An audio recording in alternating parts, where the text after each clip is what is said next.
میرے عزیز بھائیوں، اور بڑے افسوس کی بات یہ ہے کہ عالم اسلام بھی خواب میں ہے، سو رہا ہے، اور سوائے مذمتی چند بیانات کے وہ کچھ نہیں ہو رہا۔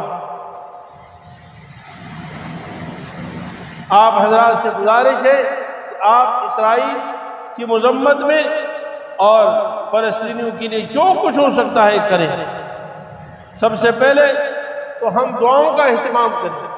ہم جا تو نہیں سکتے، لڑائی نہیں کر سکتے، ہمارے پاس طاقت نہیں ہے، لیکن بلکہ ہم سب سے پہلے تو اپنی تمام عالم اسلام کی حکومت اور اپنی مملکت خدا داد پاکستان سے بھی اپیل کرتے ہیں، گزارش کرتے ہیں کہ خدا را یہ مسلمان کوئی فرق نہیں ہے۔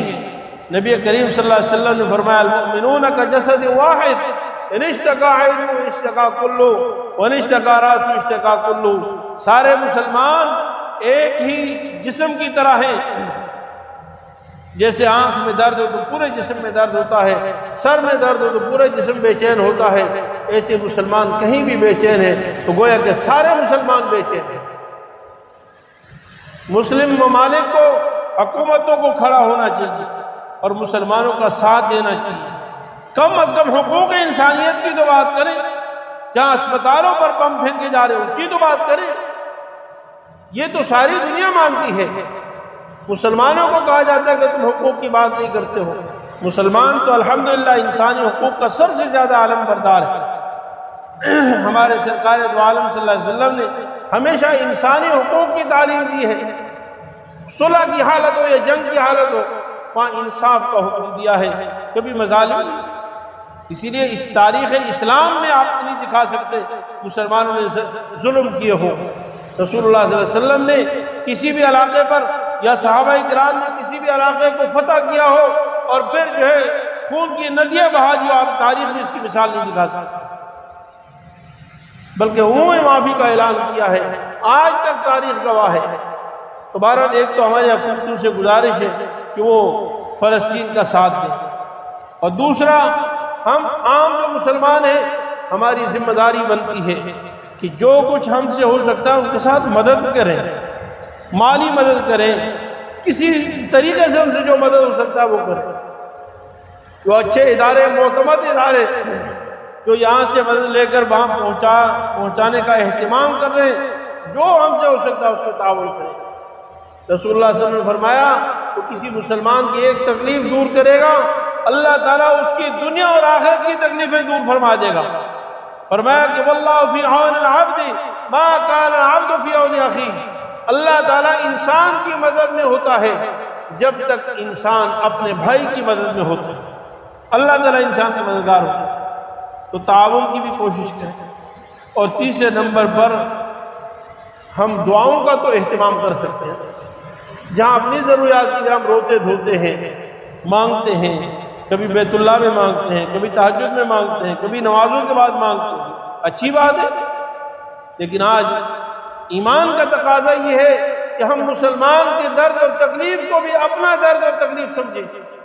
کوئی تصور کرے کہ کسی کی آنکھوں کے سامنے ان کے بچوں کو ذبح کیا جا رہا ہو، ان کی ماں کو قتل کیا جا رہا ہو، ان کی عزت دری کی جا رہی ہو، ان کو آگ میں جلایا جا رہا ہو، ان کے ٹکڑے ٹکڑے کیے جا رہے ہو۔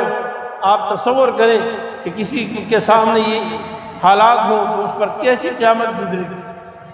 تو میرے عزیز بھائیوں، ہم پر یہ فرض بنتا ہے کہ ہر مسلمان کی ذمہ داری ہے کہ رو رو کر اللہ سے مانگے، اور ہمارے اللہ ہر چیز پر قادر ہیں۔ وہ ابرہہ کے لیے ابابیل بھیج سکتے ہیں، بدر میں، احد میں فرشتوں کو اتار سکتے ہیں، تو آج بھی اللہ انشاءاللہ فلسطین میں فرشتوں کو اتاریں گے۔ ہم آج زیادہ محتاج ہیں فرشتوں کے۔ اس زمانے میں تو جناب رسول اللہ صلی اللہ علیہ وسلم کی برکت تھی، آپ کی وجہ سے پوری دنیا کفر پر روب تھا۔